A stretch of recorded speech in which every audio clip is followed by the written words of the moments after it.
एक एग्जाम्पल और देख लेते हैं।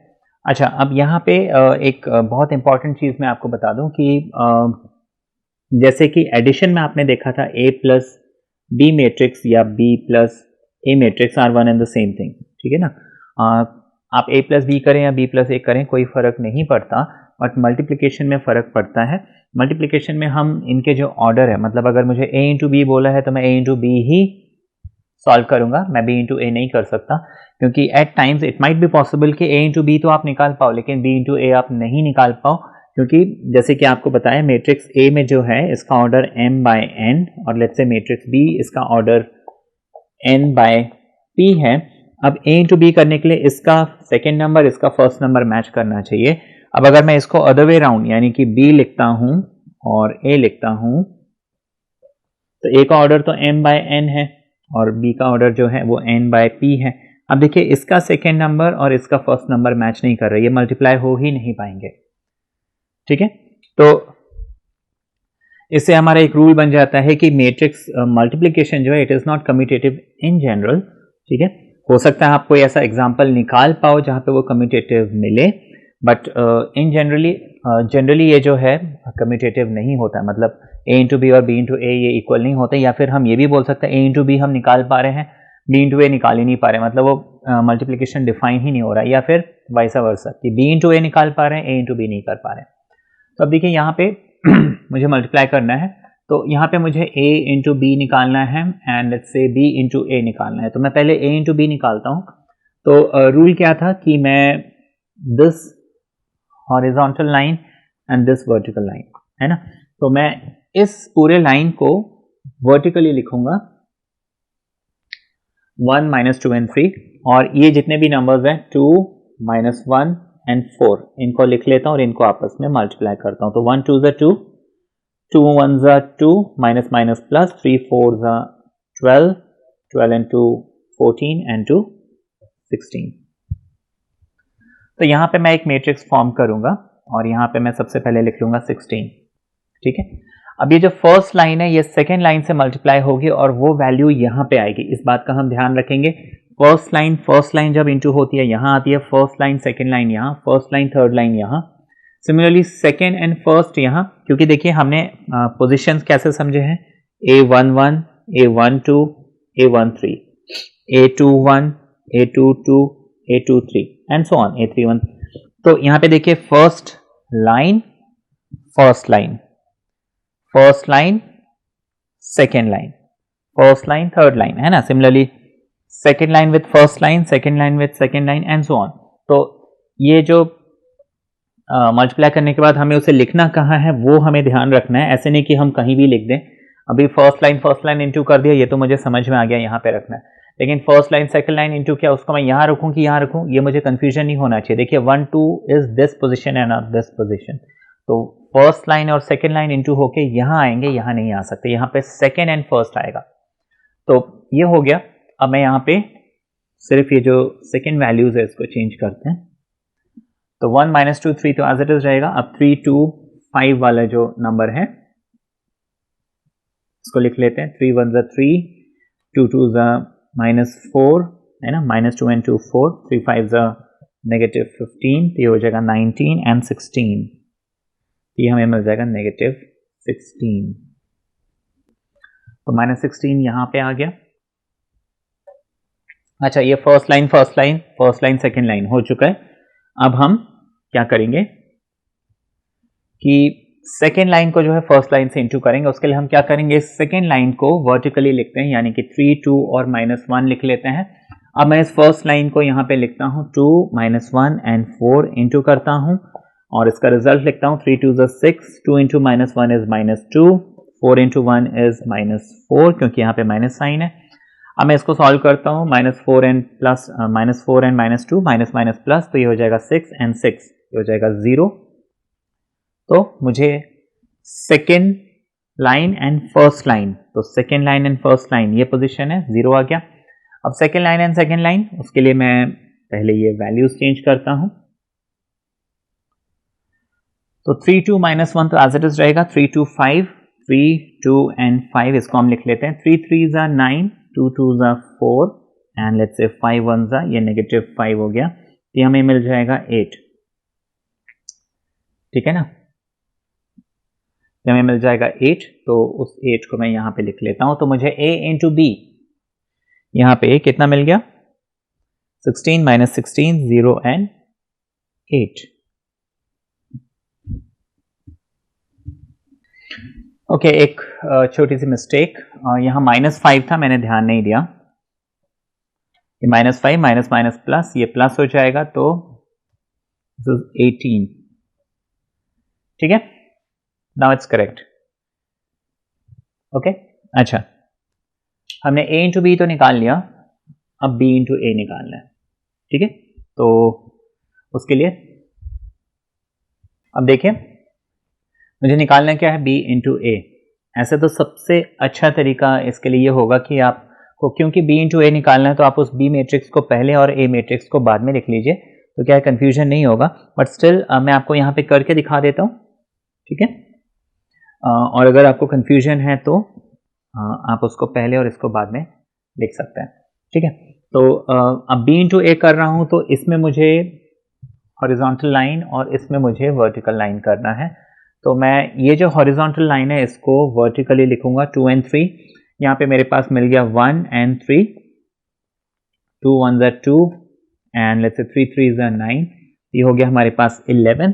तो यहाँ पे फर्स्ट एलिमेंट जो मेरे पास आ जाएगा वो है 11, ठीक है। अब नेक्स्ट मैं क्या करूंगा, 1 and 3 हो गया, अब इसको मैं लिखूंगा -2 and 2, ठीक है। तो ये हो जाएगा 2 and 2 4 with negative sign, 3 2s are 6, ये हमें मिल जाएगा 2। तो मेरे पास जो नेक्स्ट एलिमेंट आ जाएगा वो है 2। अब इसी 2 and 3 के साथ ये थर्ड लाइन इंटू होगी, तो 3 and -1 लिख लेते हैं, ठीक है। तो ये जो फर्स्ट लाइन है ये थर्ड लाइन के साथ इंटू हो रहा है, वो आएगा यहाँ पे, पोजीशन का ध्यान रखना है, 2 3s are 6 and 3 1s are 3 with minus sign, 3 बचेगा हमारे पास, वो हमने 3 यहाँ पे लिख दिया। अब देखिए ये फर्स्ट लाइन ओवर हो चुका, अब मैं इस सेकेंड लाइन को first second and third line के साथ ऐसे करूंगा, ठीक है। ऐसे तो आपने इसको अदर वे राउंड, मतलब b को बाद में और a को पहले लिखा है, बट फिर भी कैलकुलेशन हम कर पाएंगे। बट स्टिल अगर आपको कंफ्यूजन है, जैसे कि मैंने आपको बताया, आप क्या कर सकते हैं कि जो इसको लिखने का ऑर्डर है वो चेंज कर सकते हैं ताकि आपको कंफ्यूजन ना हो। तो मैं क्या करूंगा, इस -1 and 2 को वर्टिकली लिखूंगा, फर्स्ट लाइन है 1 and 3, सो -1 2 3s are 6, 6 -1 5, तो ये जो फर्स्ट एलिमेंट है मेरे पास वो 5 आ गया। अब नेक्स्ट इस 1 3 की जगह हम -2 and 2 ये लिख लेंगे और देखते हैं कितना आता है। तो ये हमारे पास minus minus plus, 2 1s are 2, 2 2s are 4 and this becomes 6, तो ये आ गया। अब ये थर्ड लाइन यानी कि 3 and -1, ये देखते हैं कितना मिलता है हमें। सो -3 and 2 1s are -2, -5 हमें मिल जाएगा, उसको हम यहाँ पे लिख लेते हैं। फाइन, ये सेकेंड लाइन जो है तीनों लाइंस के साथ हो चुका है। अब मैं थर्ड लाइन यानी कि 4 and -5, तो पहली line 1 and 3, 4 1s are 4, 5 3s are minus sign के साथ 15, -11 आ जाएगा, उसको मैंने यहां पे लिख दिया। अब 1 3 का काम खत्म, -2 and 2,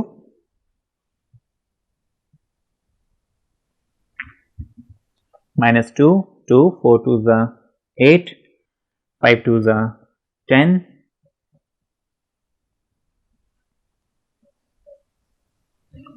ठीक है। ऐसे हम भरते जा रहे हैं। तो देखिए जैसे जैसे मल्टीप्लाई करते जा रहे हो ऐसे ऐसे ऐसे आप भरते जा रहे हो, ठीक है। तो ये कर लिया हमने। अब -2 and 2 हो चुका है, तो मैं नेक्स्ट वैल्यू ले लेता हूं विच इज 3 and -1, ठीक है। तो 4 3s are 12, 5 1s are 5, minus minus plus, 12 and 5 17, वो यहाँ पे आ गया। ठीक है, सारे लाइंस हो चुके हैं and this is my answer. अब प्रॉपर्टीज ऑफ मैट्रिक्स मल्टीप्लिकेशन आपको बता देते हैं। एक तो बता ही चुके हैं कि जो मैट्रिक्स मल्टीप्लिकेशन है वो कम्यूटेटिव नहीं है ना। मैट्रिक्स मल्टीप्लिकेशन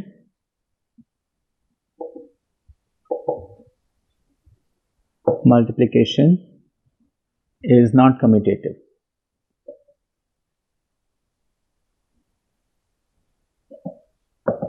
ठीक है, multiplication is not commutative in general. In general यहाँ पे इसलिए बोला क्योंकि हाँ, हो सकता है आप कोई ऐसा मैट्रिक्स ढूंढ लो जिसमें a into B, B into A मिल जाए, बट जनरली जो है a into B, B into A नहीं होता है। अच्छा, दूसरी चीज है एसोसिएटिव प्रॉपर्टी।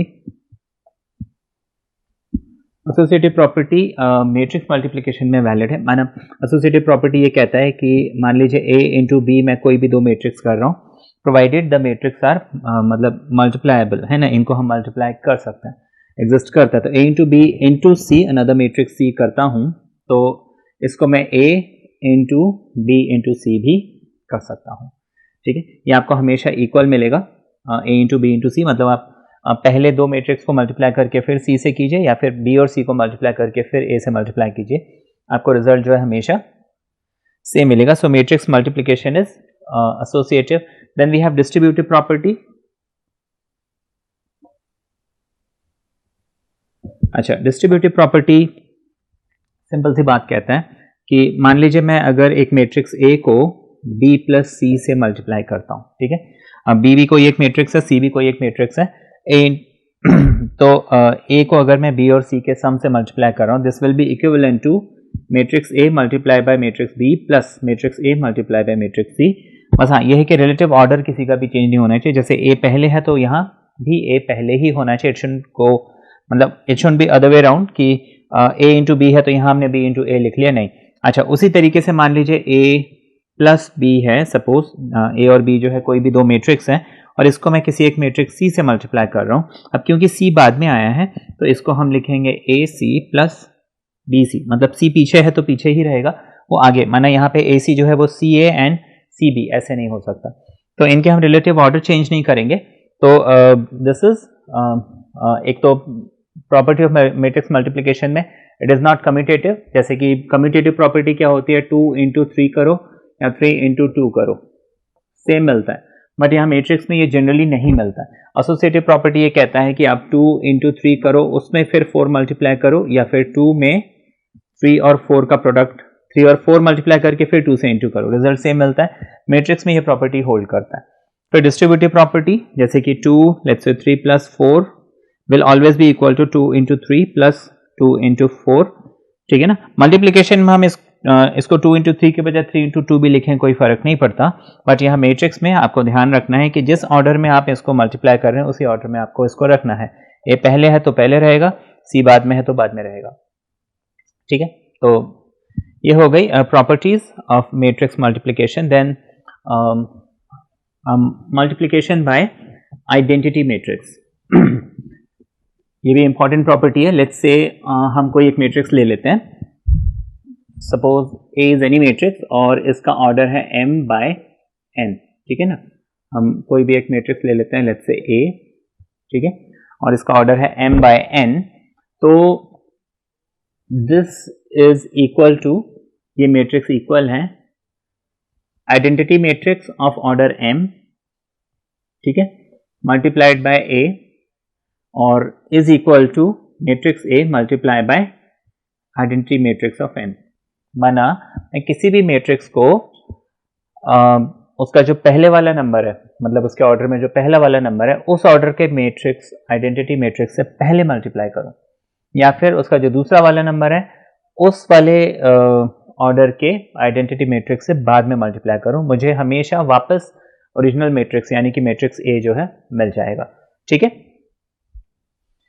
ये हमने समझा आइडेंटिटी। देन मैं किसी भी मैट्रिक्स को अगर नल मैट्रिक्स से मल्टीप्लाई करता हूं, suppose A is any matrix, and let's से इसको मैं मल्टीप्लाई करता हूँ मैट्रिक्स O से, यानी कि null matrix, provided they are multipliable, ठीक है ना। अगर ये m बाय n है तो फिर ये n by some order p होना चाहिए। मान लीजिए A is of order m by n और O is of order n by anything p। ये आपको जो है आपको हमेशा नल मैट्रिक्स ही मिलेगा, ठीक है। A को हम किसी भी नल मैट्रिक्स से मल्टीप्लाई करेंगे तो आपको हमेशा नल मैट्रिक्स ही मिलेगा, ठीक है। This is really really important property. और अदर वे राउंड भी, मान लीजिए O is any matrix of let's say P by M and A is of order M by N, ठीक है। इसका सेकेंड नंबर इसका फर्स्ट नंबर मैच करना चाहिए। अब ये भी मल्टीप्लाएबल है, इसको जब आप मल्टीप्लाई करेंगे ये भी आपको null matrix of order P by N मिलेगा। यहाँ पे ये जो नल मैट्रिक्स मिलेगा वो M बाय P मिल जाएगा, ठीक है। तो ये हमने प्रॉपर्टीज समझा। फिर रियली इंपॉर्टेंट प्रॉपर्टी, इस प्रॉपर्टी पे बेस्ड आपको बोर्ड में क्वेश्चन भी आते हैं, और वो है मैट्रिक्स पॉलिनोमियल एंड किसी मैट्रिक्स के हमें जो nth पावर निकालनी है वो हम कैसे निकालेंगे, तो वो मैं आपको बताता हूँ यहाँ पे, और इसको ध्यान से समझना। अभी देखिए, मुझे मान लीजिए कोई A इज एनी मैट्रिक्स और मुझे A स्क्वायर निकालना है। A square is nothing but matrix A का मैट्रिक्स A से मल्टीप्लिकेशन, ठीक है। अच्छा, इसी तरीके से A क्यूब क्या हो जाएगा, A स्क्वायर इंटू A, माना मैं पहले A स्क्वायर निकाल लूँ उसको फिर वापस A से मल्टीप्लाई कर दूँ। इसी तरह से अगर मैं A4 निकालता हूँ तो पहले मैं क्या करूँगा, ये एवेल्युएट कर लूँगा, यानी कि A क्यूब एवेल्युएट कर लूँगा, फिर उसको मैं वापस A से इंटू कर दूंगा एंड सो ऑन। तो ये प्रोसेस जो है चलते रहेगा फॉरएवर। तो बेसिकली अगर मुझे A पावर n+1 दिया हुआ है तो इसको मैं A की पावर n इंटू A ऐसे लिख सकता हूँ। So this is nth power of या n+1th पावर ऑफ मैट्रिक्स, है ना, किसी भी स्क्वायर मैट्रिक्स, है ना। This is for square matrix, ये आप ध्यान रखना, this is for N E square matrix. This is really really important, square matrix होना चाहिए, अदरवाइज क्योंकि ना वो कोई मैट्रिक्स अगर स्क्वायर नहीं है तो उसका उसी से मल्टीप्लिकेशन हो ना पाए। तो ये हमने समझा। उसके बाद मैट्रिक्स पॉलिनोमियल, इस पे बेस्ड क्वेश्चन आते हैं एग्जाम में, so you should know it very well. तो matrix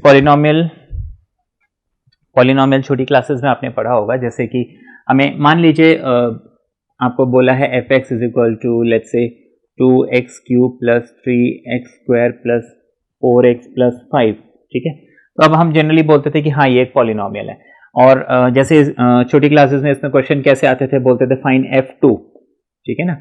if f(x) is this find f2, तो हम क्या करते थे कि हम इस पॉलिनोमियल में जहां जहां x दिख रहा है ना वहां पे हम 2 पुट कर देते, बस यही काम करते थे, ऐसे ही था, ठीक है ना। ये हमारा तरीका था। अब पॉलिनोमियल हमें मालूम है उसकी डेफिनेशन, कि पॉलिनोमियल क्या है कि कोई भी एक्सप्रेशन, जैसे मान लीजिए आपको बोला है कि an x की power n plus an-1 x की power n-1 plus an-2 xn-2 plus up till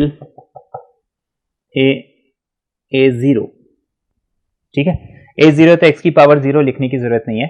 माना ये आपको मान लीजिए कोई भी पॉलिनोमियल दिया हुआ है, पॉलिनोमियल जो है इस फॉर्मेट में होता है जहां पे आपको बोला है कि जो n-1 n-2 they are all क्या है, सम नंबर्स होने चाहिए, माना ये पूरे नंबर होने चाहिए, ऐसे नहीं फ्रैक्शन में है या समथिंग, ठीक है। जैसे कि 1 2 3 4 5 6 ऐसे पूरे नंबर होने चाहिए, नेगेटिव नहीं होने चाहिए। तो इसको हमने पॉलिनोमियल डिफाइन किया हुआ था। और पॉलिनोमियल में हमें जो क्वेश्चन, सबसे बेसिक क्वेश्चन ये आता था कि अगर आपको f(x) ये दिया हुआ या px है ना, f(x) px, मोस्टली f(x) के बजाय px और qx देते थे छोटी क्लास में, as far as I remember px और qx बोलते थे। px ये है तो p2 कितना होगा, या p3 कितना होगा, p5 कितना होगा, इस टाइप के क्वेश्चन आते थे।